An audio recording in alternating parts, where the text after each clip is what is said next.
Good evening, मैं हूं doctor Mohit Sarawgi and I am the director of Iris IVF centre Sarawgi hospital. And आज के video में we will talk about tips and tricks on how to improve IVF success rates. So एक quick recap करते हैं, पहले समझते हैं कि IVF प्रोसीजर होता कैसे है। सो IVF प्रोसीजर नॉर्मली 1 महीने पहले से स्टार्ट होता है, जिसमें कपल को काउंसल किया जाता है how they can improve the lifestyle habits, diet, nutrition और एंटीऑक्सीडेंट सप्लीमेंट्स की सहायता से एग और स्पर्म की क्वालिटी हम सुधार सकते हैं। फिर एक बार पीरियड चालू होता है तो अगले 11 दिन जो लेडी है उनको हार्मोन इंजेक्शंस देने में और उनके सोनोग्राफी में जाता है।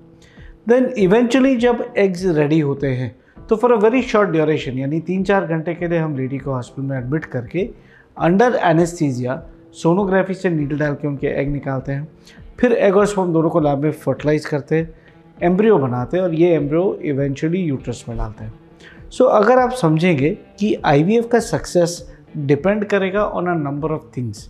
एक तो होता है जेनेटिक्स, एक होता है एग क्वालिटी, स्पर्म क्वालिटी जो लाइफस्टाइल फैक्टर से भी अफेक्ट होता है, एक होता है टेक्नीशियन यानी जो डॉक्टर है उसके स्किल सेट पे कि वो कौन सा इंजेक्शन यूज़ करता है, कैसे स्टिमुलेट करता है, कैसे प्रोसीजर को कंडक्ट करता है। फिर होता है लैब पैरामीटर्स यानी बैक एंड पे जो एम्ब्रियोलॉजी टीम है जो एम्ब्रियो बनाती है वो कैसे बनाती है।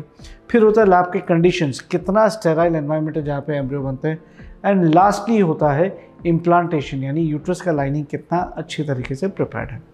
नाउ इनमें कई चीज़ें जो आपके कंट्रोल में नहीं है, फॉर एग्जाम्पल डॉक्टर का स्किल सेट, टीम का स्किल सेट, ये तो आप सिर्फ रिसर्च कर सकते हैं।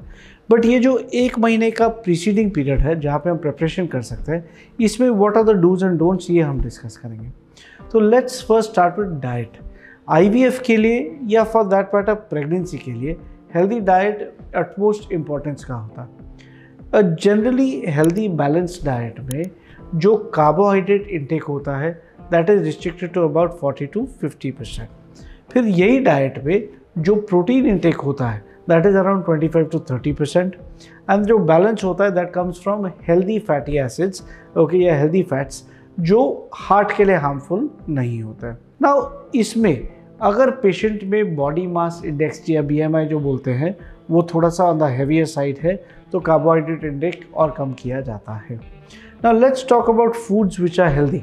सो in general when you talk about protein rich foods, अगर आपका डाइट नॉन वेजिटेरियन है तो chicken, fish, meats, egg whites ये एब्सोल्युटली हेल्दी है, okay, and protein rich diet होता है। In vegetarian diet milk, paneer, soya, tofu ये हमें प्रोटीन प्रोवाइड करती है, but we can always supplement this with the help of protein powders. Another essential part of a healthy diet is your vitamins and minerals.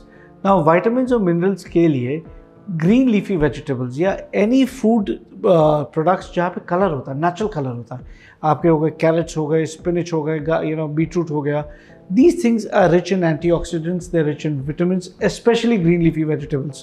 Now ये हमें diet में बढ़ाना चाहिए। So when you have a healthy diet with a lot of salads, हमें antioxidant supplementation काफ़ी मिल जाता है, and this will also improve the egg quality and the sperm quality.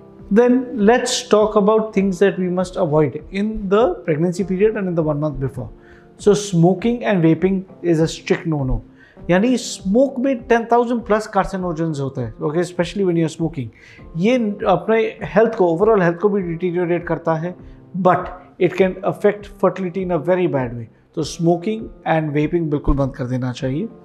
Alcohol intake can be restricted, जैसे a glass of red wine once in a while या occasional social drinking is fine, but heavy drinking can affect your libido and ये recommended नहीं होता है।